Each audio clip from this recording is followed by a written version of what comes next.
Hello friends, मैं एक बार फिर हाजिर हूँ अपनी कहानी प्यार एक अनकहा एहसास के एक और नए एपिसोड के साथ।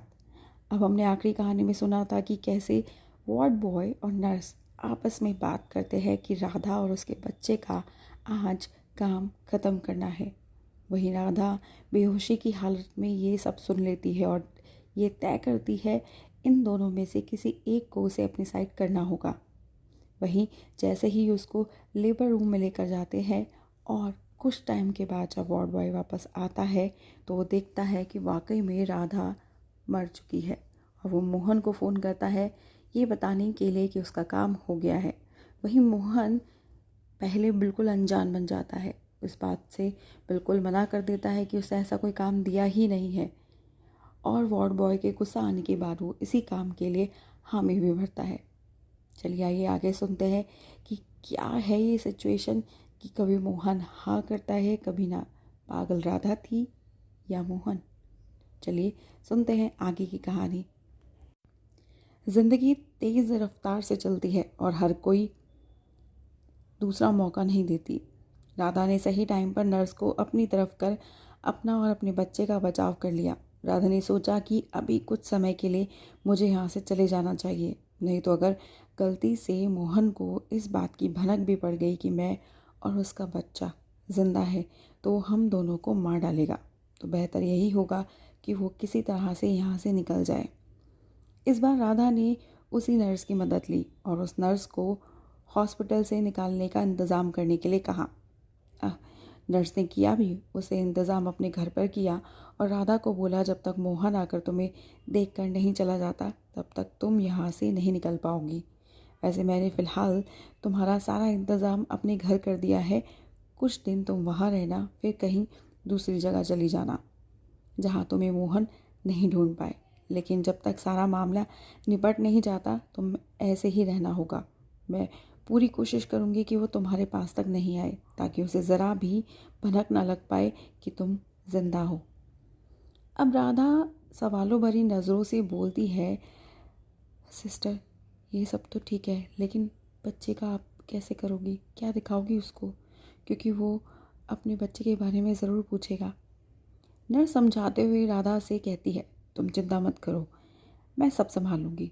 उसको मैं कोई भी मरा हुआ बच्चा दिखा दूँगी और वो मान भी जाएगा, क्योंकि जब वो आएगा तब मैं ही इस वार्ड में रहूँगी और जैसे ही उसको तसल्ली हो जाती है कि अब तुम और उसका बच्चा इस दुनिया में नहीं रहे, वैसे ही मैं तुम्हारी बॉडी किसी और बॉडी से बदल कर पैक करवा दूँगी और मोहन को अनपैक करने के लिए मना कर दूँगी कि इसका पोस्टमार्टम हो चुका है तो बॉडी खोले नहीं।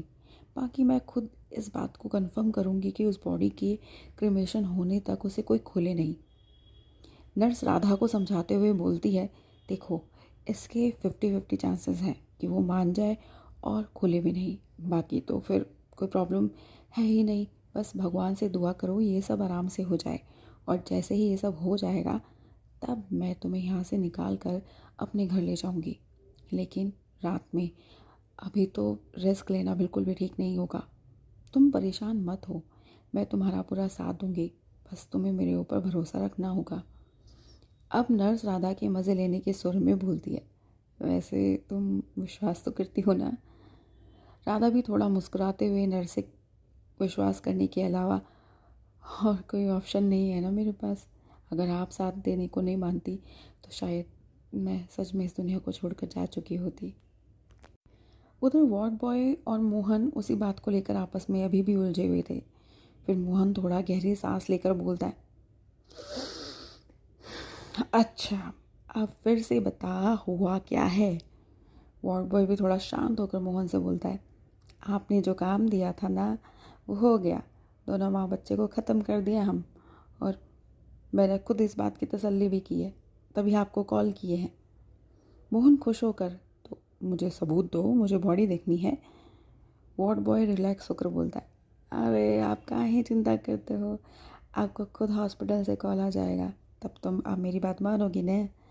मोहन खुश होकर कहता है, अच्छा चलो ठीक है, हॉस्पिटल से कॉल आते ही मैं बाकी के तेरे पैसे भी दे दूँगा। हॉस्पिटल से कॉल मोहन के घर जाती है कि आप राधा के पति हैं। मोहन हामी भरते हुए बोलता है, जी बिल्कुल, बोलिए क्या बात है। वहाँ से रिसेप्शन पर बैठी एक महिला बोलती है कि आपकी वाइफ और आपके बच्चे को हम बचा नहीं पाए, आपको बाकी की फॉर्मेलिटी करने के लिए हॉस्पिटल आना पड़ेगा। मोहन एकदम से फूट फूट कर रोने लगता है और रोते रोते सीधे चाची के घर जाता है और घर की डोर बेल बजाता और चिल्लाता है, चाची जल्दी खोलो। चाची एकदम दौड़ी दौड़ी आती है और कहती है, क्या हुआ, कौन है? उधर से दरवाजे की दूसरी तरफ से मोहन बोलता है, चाची मैं हूँ मोहन। चाची एकदम भागती हुई आती है और दरवाज़ा खोलती है और घबराई हुई आवाज़ में बोलती है, मोहन क्या हुआ, सब ठीक तो है ना? मोहन रोते हुए कहता है, चाची चाची नहीं चाची, कुछ ठीक नहीं है, जिस बात का डर था वही हुआ। चाची घबराई हुई आवाज़ में कहती है, क्या हुआ पहले ये तो बताओ, क्या ठीक नहीं है?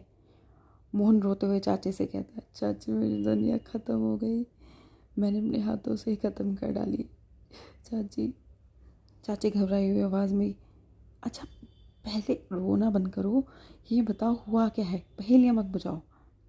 मोहन फिर से रोते हुए चाची से कहता है, चाची राधा राधा इस दुनिया में नहीं है, मुझे छोड़कर चली गई और हमारा प्यार भी साथ ले गई, मेरी तो दुनिया ही ख़त्म हो गई। चाची भी चौंकते हुए कहती, ये क्या बोल रहे हो तुम ठीक तो हो ना? कुछ दिन पहले तो उसको एडमिट किया था डॉक्टर ने और उसने इस बात की गारंटी भी ली थी कि बच्चे और माँ दोनों को ध्यान रखेगा, वो दोनों ठीक है, तो फिर ये सब कैसे हो गया? चाची अपने मन में सोचती हुई बोलती है, जैसे मैं सोच रही थी मोहन ने वही कर दिया, जिस बात का अब तक मैं हर किसी से छुपाते आई हूँ, अब सबको कैसे ना कैसे करके पता लग ही जाएगा। कैसे करेगा मोहन सबका सामना? वो तो राधा के बिना एक पल भी नहीं रह सकता था, अब कैसे जिएगा? ये सब सोच ही रही होती है, तभी मोहन चाची को टोकते हुए बोलता है, क्या क्या सोच रही हो आप? चाची घबराई हुई आवाज़ से बोलती है, मोहन मेरे तो पैरों के नीचे से ज़मीन ही निकल गई कि ये सब हो क्या गया है। अच्छा तुमने हॉस्पिटल में कंफर्म किया कि कभी कोई जानबूझकर गलत अफवाह फैला रहा हो तुम्हें परेशान करने के लिए? मोहन फिर वही रोती सी आवाज़ में बोलता है, नहीं, रिसेप्शन से कॉल आया था फॉर्मेलिटी पूरी करने के लिए। चाची क्या करूँ मैं? चाची फिर से थोड़ा टाइट सी आवाज़ में समझाते हुए बोलती है, क्या तुमने डेड बॉडी को बोला था और लेकर उसके लिए कुछ बोला नहीं? मोहन रोते हुए, नहीं चाची, कुछ पूछने से पहले उसे फ़ोन ही कर दिया था। मोहन गहराई सी आवाज़ में चाची से बोलता है, चलो जल्दी, कहीं कुछ और बुरा ना हो जाए राधा के साथ। चाची थोड़ा कड़क कर आवाज़ में बोलती, तू चिंता मत कर, सब सही होगा, मैं बस अभी आती हूँ। चाची जल्दी से तैयार होकर आती है और दोनों असाइलम के हॉस्पिटल की ओर निकल जाते हैं। मोहन और चाची दोनों हॉस्पिटल पहुंचते हैं और सीधे रिसेप्शन में जाकर बोलते हैं कि राधा जो यहाँ मेंटल इलाज के लिए आई थी वो कहाँ है, और आपके यहाँ से कॉल आने के बाद ही हमें पता लगा कि वो मर चुकी है, क्या मैं पहचान के लिए दोनों की बॉडी देख सकता हूँ? रिसेप्शनिस्ट मोहन से बोलते हैं कि बिल्कुल सर, आप बॉडी देख सकते हैं लेकिन दूर से ही, हमारे यहाँ अलाउड नहीं है, आप बाहर ही देख सकते हो। आप ठहरिए, मैं अंदर सिस्टर से बात करके आती हूँ। मोहन गुस्से से, अजीब बात है, ये क्या बात हुई कि मैं अपनी ही बीवी बच्चे से नहीं मिल सकता? ये कैसा नियम है आपके हॉस्पिटल का? मैं ये नहीं मानता, मुझे तो बस मिलना है।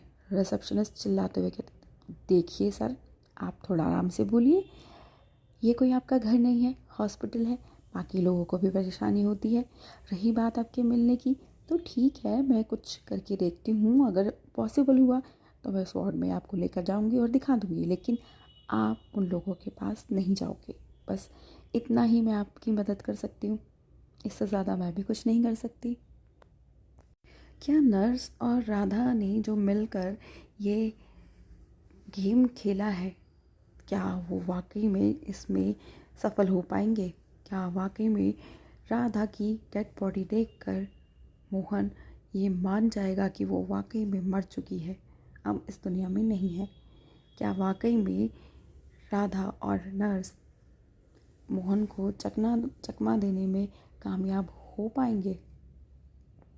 सवालों से जुड़ी इस कहानी के लिए जुड़े रहिएगा हमारे साथ अंत तक। और अब आइए सुनते हैं लेखक की कलम से प्यार। शंकाओं के बादलों से घिरी रही मैं, वो है मेरा, बस यही सोचती रही मैं। ये बदलाव कैसा, ये मुटाव कैसा, जीने के लिए तो जी लेंगे हम भी, पर न जाने ज़िंदगी में ये भटकाव कैसा। लगा था कुछ यूं ही ज़िंदगी भी कट जाएगी वैसे, पर अब जीना भी सीख लिया है, बिन पानी हो मछली जैसे।